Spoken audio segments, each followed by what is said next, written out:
Right, so sorry, there's some interruption just now. Therefore, I split it into two different parts. So now we continue back to our example. All right, so if you look at example 23, we've already discussed part A, part B, part C. All right, and then now we are going to discuss part D. All right, so how can we answer part D here?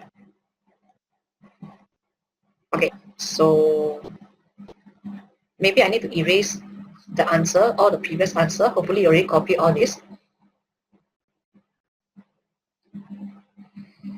Okay, so for part D, the question looks like not hard also, all right, because it is asking you, they're asking you to find out the probability for D smaller equals to 15.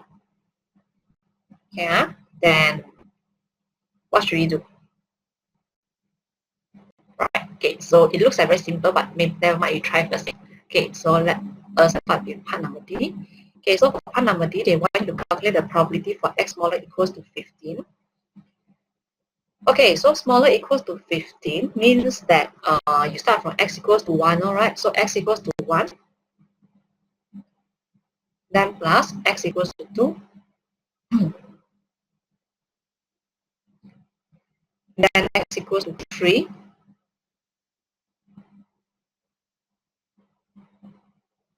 then x equals to 4,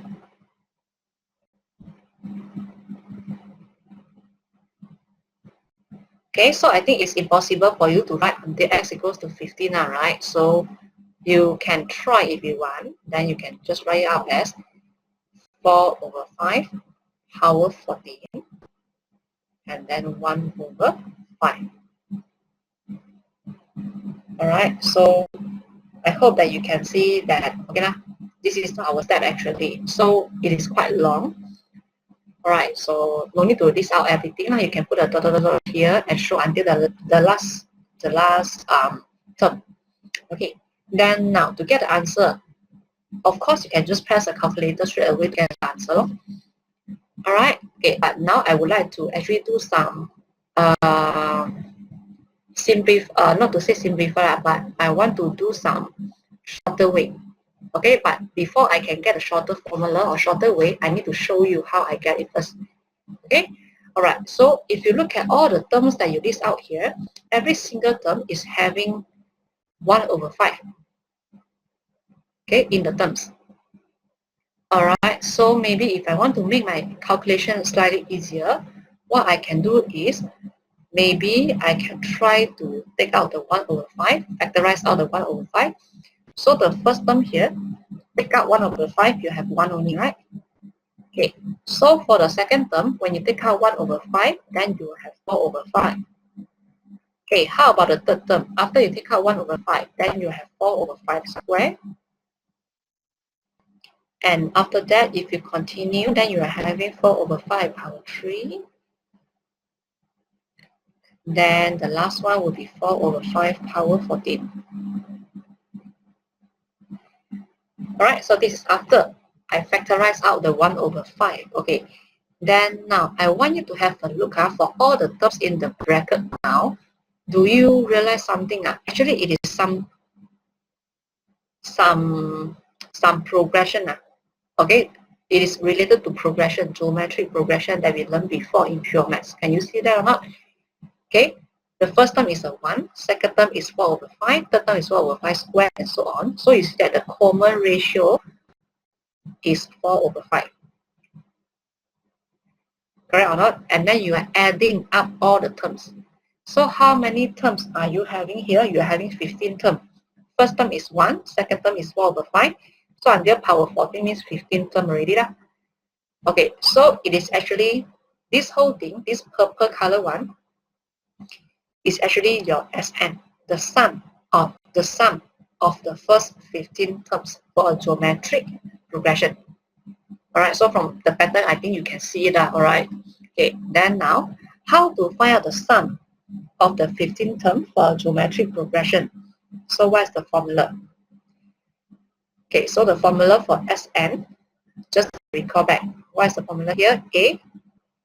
Then we are using 1 minus r power n divided by 1 minus r, right? Okay, so now we are having n equals to 15 for our steps here. Right, then you substitute the a and r into the equation, you should be able to get the answer. Alright, so I substitute by using the purple color one. A is 1, first term. This is first term, which is a 1.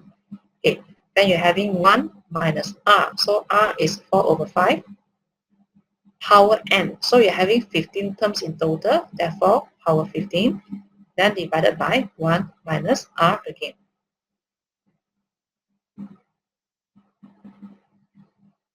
Okay, alright. Then, if I want to simplify it further, please have a look for this one. 1 minus 4 over 5 is 1 over 5, right? And the 1 over 5 here can be cancelled off with 1 over 5 here. Alright, so what do you still have for the rest of the step? You still have 1 minus 4 over 5 power 15. And after that, you will get, so from here you just press calculator. And then from here you will get the answer 0.965. Alright, okay, so this step you can see that, okay, now although you need to list out some, write out some further steps, but you can avoid if, let's say, you press many terms in your calculator and maybe you get some error or what, or maybe save some time, I don't know, okay, but actually I want you to have a look for the steps here. What I show you, all the geometric progression that we learned before, is I want you to focus on this step. Okay, so this step, if you write it out, it is actually 1 minus 4 over 5 is cube. Cube power 15. Okay, so you want to find out the probability for x smaller equals to 15, right? So eventually in our steps, you will see that I will get 1 minus cube power 15. So the power is actually the number that I want to find. Okay, so it's equal to 0.965. So from here, if let's say I'm using a number, okay, to show you. But if let's say you prove it out in general, you will see that this formula is still true. That means if let's say this is 20, so if you take 1 minus q power 20, the answer is still the correct one. Okay, if let's say you are having 25, you need to list out very long, right? 25 and press. You still can get an answer by pressing calculator, but of course the step is very long and then time wasting and so on. Right? So if let's say you try to apply this formula, about the same formula to power 25, it is still the correct answer. Alright, so this example actually is to show you and conclude that when you are having a very large number, okay, like they want you to find out x smaller equals to a very large number here, you can use this shortcut, this short formula. Okay, therefore, if you look at the further part here, okay, I actually included it in our notes. There's an important note here to calculate x smaller equals to r. If let's say the r is a very large value, okay, you can straight away use this formula 1 minus q power r. So can you please highlight on this? To me, it is very useful unless you are the type of person are really very lazy to remember one, and then you can use a long way. Okay, but I will still strongly encourage you to use this formula. Save time. Okay, and also much more easier. Alright, so because if let's say I straight away show you the formula, then a lot of students will ask me how I get this formula. So you can see it from the example here. Okay, 1 minus q power r. Alright, so this is another example for geometric distribution that you need to remember. Okay, alright. Okay, so let's have a look. How are we going to use this formula to answer the question? Alright, so we continue with example 24. Okay, so here they straight away tell you that, okay, x is geometric distributed. And then they tell you information, and this is the information, x smaller equals to 3 is 819 over 1331. So from here, how can you get the value for p? And you need to get the value from p from this information. Alright, so if you use a long method, x smaller equals to 3, you list out the term one by one and you try to solve it, right? Actually, your steps is very long and maybe you're not able to solve it because you're having a lot of high power, like p power, don't know what, power 3, power 4, and so on. It is very hard for you to solve it. Okay, so for this information, to get the value of p, you need to apply the formula that we learned here. Okay, so we start from here. Probability for x smaller equals to 3. It is given 819 over 1331.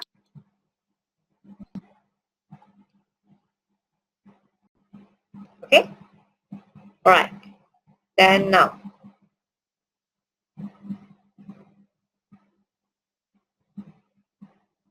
what is the formula for x smaller equals to 3? Okay, so again, r is 3, right? Yeah, so I can substitute it by using 1 minus q power 3 equals to 819 divided by 1331. And then if you continue the steps yourself, okay, and eventually you should be able to get the value of q, which is 8 over 11. And then from here you can get the value for p. So as the value for p here, 1 minus 8 over 11, and you get p equals to 3 over 11. Alright, so I'm using this formula to try and get the answer for this. Okay, so once I have the value of p already, so now this one is 3 over 11. Okay, so I want to leave example 24 part A and B for you to try out on your own. Alright, so x greater than 3 means you have to take 1 minus something now. Alright, so what is the something I don't know? You just go and try out yourself. And this one also the same. What are the integer is between 1 and 3 inclusive. Okay, so you try to figure out the answer for these two parts.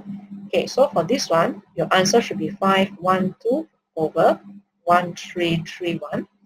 And then for part B, the answer should be 456 over 1331. The steps and formula are very simple one. You just apply the very basic geometric distribution formula, put it in, then you can get the answer already. But what I want to show you is this part just now.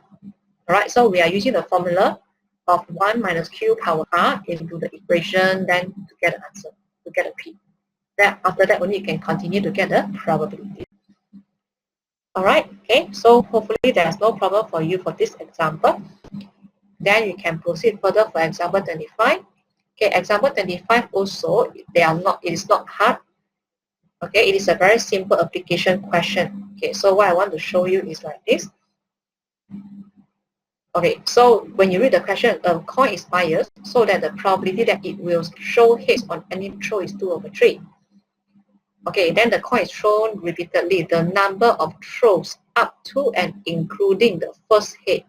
So this is the keyword or phrase, tells you that it is actually geometric distribution. Okay, so from here you know that it is geometric distribution. Therefore, x is geometric distributed. And then the p is 2 over 3. Okay, so this 4 part generally is not very hard. You just apply the formula and try to get the answer. Okay, so I will straight away give you the final answer here, or maybe you can pause your video first, then after that only check with the final answer here. So first one, 2 over 81. The second one is 26 over 27. Third part is 3 over 2. And then the fourth one is 3 over 4. Okay, so please take note, although I include the various questions here, but this question will not be included in the exam, in the real exam, right? Okay, so this example, not hard, go and try out. Okay, then now proceed to example 26. Again, it is a very simple question, so I would like to leave it for you to try out yourself. Okay, so I will not tell you okay, what are the details already, you go and find out yourself. But again, you can see that fair die is thrown repeatedly until a tree is obtained. So again, this kind of sentence tells you that they are geometric distribution. Okay? Alright, so you continue with this. The answer should be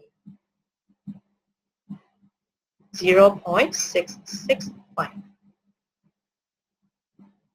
Okay, so you can just pause the video and then you try it out first time before you proceed to the next example.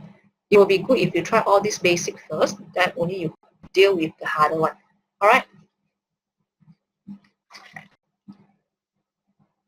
Okay, so if no problem, then we can discuss example 27. Okay, so again, as what I mentioned before, usually for students, their main problem is they actually don't know that particular question belongs to what distribution. Therefore, you need to really know how to identify, okay, the method or the distribution you have for that particular question. Okay, especially for binomial. Alright, for geometric distribution, I think it's still quite obvious, but for binomial, it's really hard. Okay, so make sure you really practice more on this.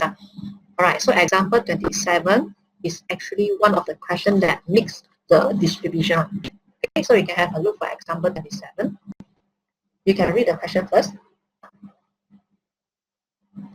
Okay, so a computer program generates a single positive digit. So can anyone tell me what is the meaning of single positive digit? So it is actually 1 to 9. 0 is not included in this because 0 is not positive, 0 is also not negative. Alright, so the single positive digit is only basically 1 to 9. Alright, so first part, write down the proportion of the digits produced that you would expect to be 6. Okay, so I think this one's super easy lah. Alright, from 1 to 9, what is the probability that I will get a 6? So the probability is 1 over 6. No steps on, sorry, it's not 1 over 6, it's 1 over 9. No steps on, you just write out the answer. This one is based on common sense. Okay? Alright, then after that, they say calculate the probability that the first 12 digits produced contain no 6. Okay, so can anyone tell me what is the method that I need to solve this, which distribution? Alright, okay, so they are talking about first 12 digits contain no 6. Okay, so they're actually talking about the number of digits. No means 0. Okay, so 0 digit, which is the 6. Alright, so from the 12 digits, there's 0 digits, something happened. So the 6 is the something happened. I don't know whether you can see or not, but generally, this is a binomial distribution. Can you see that? Usually I will feel very worried on all this one because if I tell you it's binomial, definitely you can do it. But if I tell you, then you will stop. Understand what I said or not? So the technique here to identify the question, again, I will tell you is very, very, very, very important in statistics. Alright? Okay, so now X is binomial distributed. My total number of digits to produce is 12, and then the P is 1 over 9.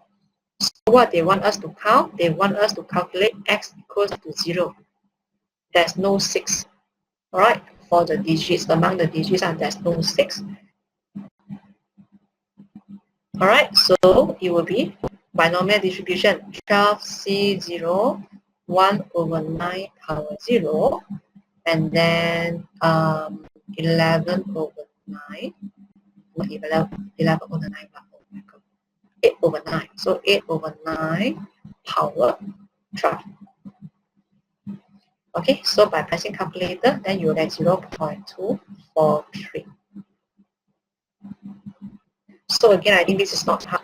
Once I tell you that it is a binomial distribution. Okay, alright, then now you proceed further.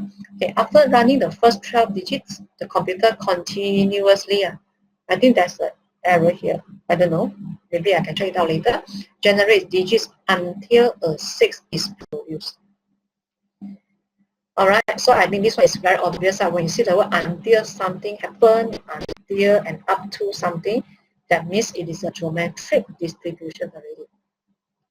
Okay, All right, and the number n of digits up to and including the first 6 is recorded. Okay, so they want you to find the probability that n equals to 1. Okay, just now they use x. Oh, so sorry, just now for me I use x. So now they are using n. Okay, right. So maybe before I start, I will write out first. N is geometric distributed. Sorry, maybe I can scroll down. Okay, so for passing, maybe I write it out like that. N is geometric distributed. What is the probability for you to get a 6? It is still 1 over 9.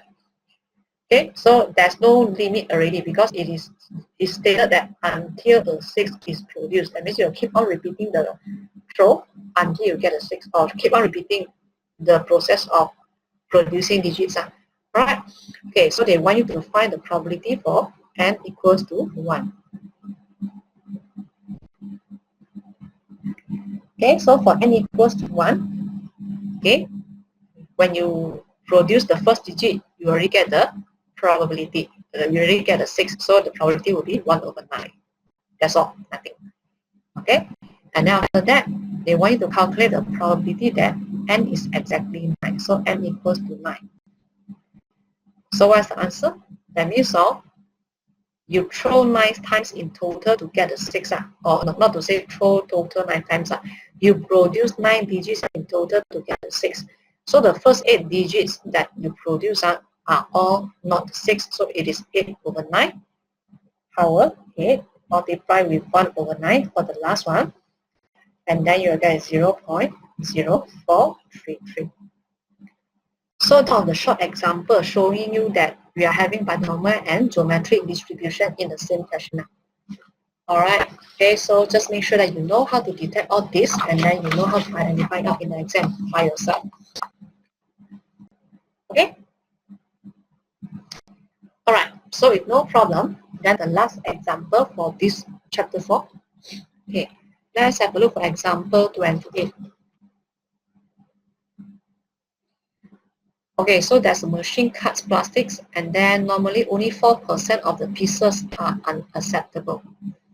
Alright, so each plastic piece is inspected and it leaves the machine during a run. So X is what? X is the number of plastic pieces inspected up to and including the first unacceptable piece. So I think this is again very obvious already. It is geometric distribution. If x smaller equals to 3, then the machine will be stopped and ceased. Okay, so this sentence itself already tell you very clearly it is geometric distribution. Okay, so again, x is geometric distributed. Okay, 4% means 0.04 if you convert it into the probability part. Okay, calculate the probability that the machine is stopped during a run. So when are we going to stop it? So the machine is stopped when x smaller equals to 3, right? So that means they actually want you to calculate the probability x smaller equals to 3. Okay? So again, I'm not going to show you the detail of the step. Try and see whether you can get 0.115 or not. Alright. Then for part number B, calculate the probability for x smaller than ex. So again, what is the ex here? Ex here is the mean. Okay, so what is the mean for a geometric distribution? 1 over p. So if you have 1 over p, what do you get? You get 25. So your mean is 25. That means I want you to calculate the probability for x smaller equals to 25. Again, it's not a hard question. You try it out on your own. You should get 0.625. Okay, so again, don't skip the steps here. Please make sure that you complete it in your notes. Alright, so maybe after you got chance or maybe after you go back to school or to college to meet me in the class, I will definitely check all the steps here. Okay, right. Then we continue to part number C. Okay, in the set of 10 runs, find the expectation and variance of the time that the machine is stopped. Okay, so now, just now they said the machine will keeps on running, right, without limits. Okay, but now they fix the number of runs. Okay, in the set of 10 runs, find the expected expectation means mean and variance of the number of times the machine is stopped. Okay, so again, maybe I will use it as one. The 10 runs here tells you that there's a limit here. So when you're having a limit, it should be a binomial distributed. Okay, then you're having 10. Okay, so what is the probability that should I put here? P. Should I put in 0.04? You should read the question again. Okay, find the expected value and variance of the number of times that the machine is stopped. Okay, so this is the keyword, machine is stopped. So what is the probability that the machine is stopped? We calculate it in part 1 just now, 0.115. Because the 0.04 is talking about the unacceptable pieces. So this one, they are not talking about unacceptable pieces, they are talking about the machine is stopped. Alright, therefore the P here, you should put in the machine is stopped probability, which is 0.115. And then get the mean, which is n times P. So this one, I feel I want to leave it for you to try out, but it is too simple. P 1.15. N times P, right? So the variance is NPQ.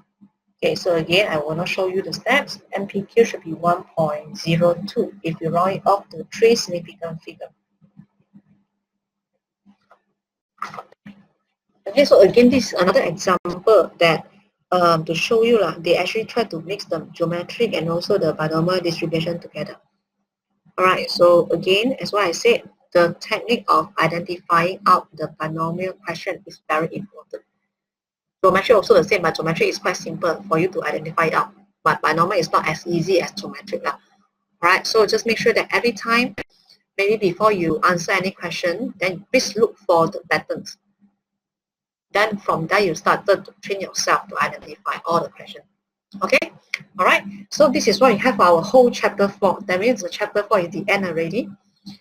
Okay, so again, all this example is not enough for you to go and sit for the exam. You need to practice a lot so that you know the proper steps, the concept, and so on.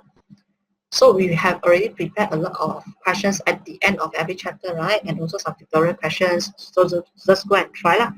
If let's say you realize that all the questions at the end of the chapter you already completed, then you can actually try past year by year. You can download it from some other websites and then you try it on your own. Although there are some topics that we haven't covered, but you can just train it. It's a training for you to identify all the questions from a year by year past year. Okay, so that's all for the video for this part. Alright, so next video we'll discuss the new chapter already. Right, so that's all.